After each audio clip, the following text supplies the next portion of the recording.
Story time. It's story time. I'm actually here at the park. I'm getting ready to go and jog.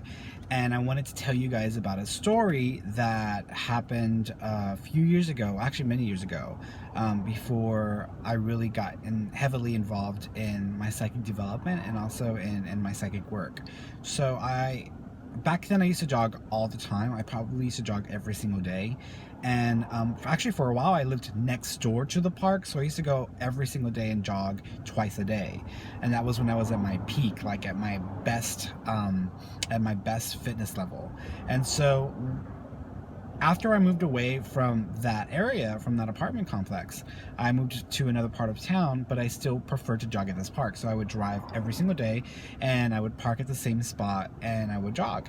I wasn't able to do it every single day, but I did it almost every day. Well, yeah, almost every day. In the park that I used to go to, there was two areas where you park at. There's one side where most people would park at because there was more parking spots available, and then there was the other side where there was just very few spots available, but it was much closer to the jogging trail. So when you parked there, you would literally just take a few steps and then you'd be on the jogging trail. And so one day I parked in my favorite spot, and I went ahead, and back then I used to put my wallet and my phone in the glove compartment. And that day I remember when I was putting my wallet and my phone in the glove compartment, I had this thought in my head, and it was a series of images, or I thought it looked like my imagination actually, and my imagination was the window of my passenger side of my vehicle completely shattered, broken open, and then my glove compartment opened and my wallet gone. And as I had that image in my mind, or that visual, I also heard this voice in my head that sounded just like my voice right now, except it was softer, it was smoother, it was calmer, it felt more wiser, and I had that image and I heard that voice, and the voice was like, maybe you might want to look at finding another place to put your wallet.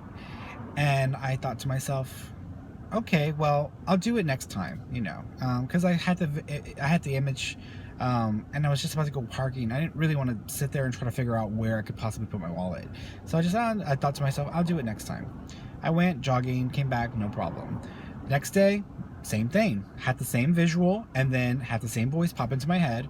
Maybe you might want to find another place to put your wallet. And I was like, okay, well, I'll do it next time. So I did that every single time I went jogging for the next month. I had the same visual. I had the same voice in my head. And one thing, at this point, you're probably like, Fernando, come on, you're psychic. If you're hearing things and you're seeing things, why the hell are you paying attention?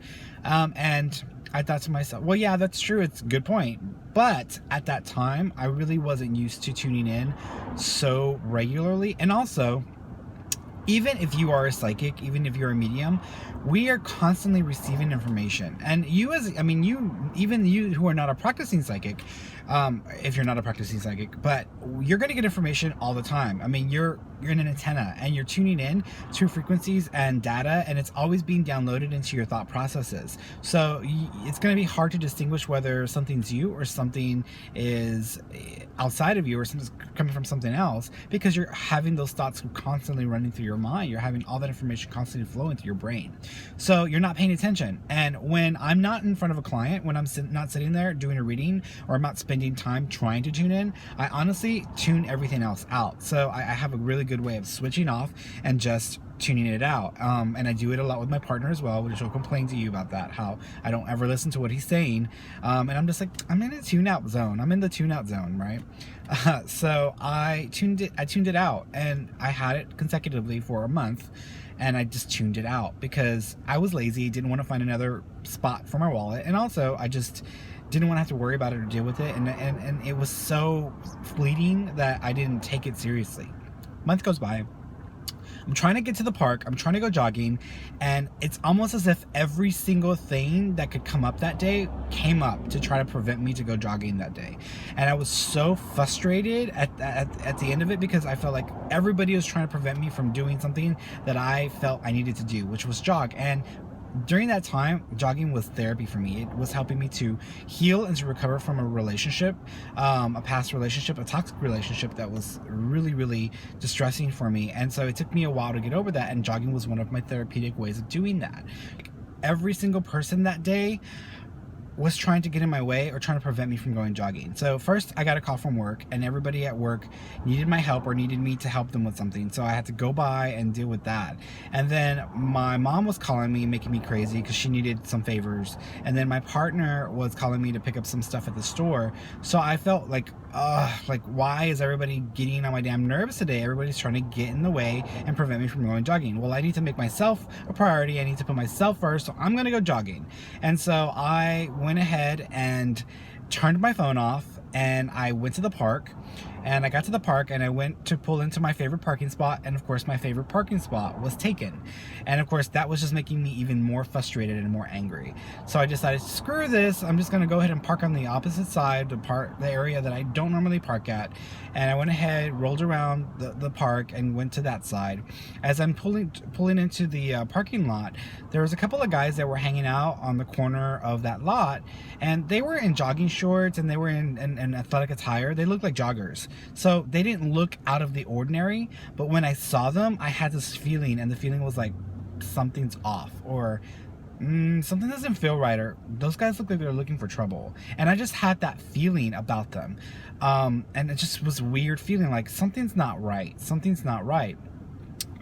Regardless, I pulled in, parked the car, and I went ahead and and even with all of that, even with the idea of my wallet, being still in, having that visual for a month, and the visual and the voice in my head, and then seeing these guys and having that feeling, you would think I would have taken the hint, right? No. I put my wallet in my glove compartment, and I went ahead and went jogging. When I came back, what do you know? I opened the driver's side, and my glass on the passenger side is smashed exactly how I had seen it in my vision, and my glove compartment was open, and my wallet and my BlackBerry were gone.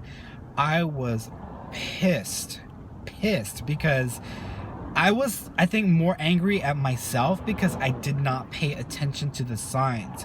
And I had every opportunity to do so, and still I didn't pay attention. And not only that, I think they were trying to help me and give me a hey, heads up, by trying to prevent me from going jogging that day, and I still did not take the hint. So I blame myself for that stupid move, for that total idiotic move. I blame myself because I should have paid attention.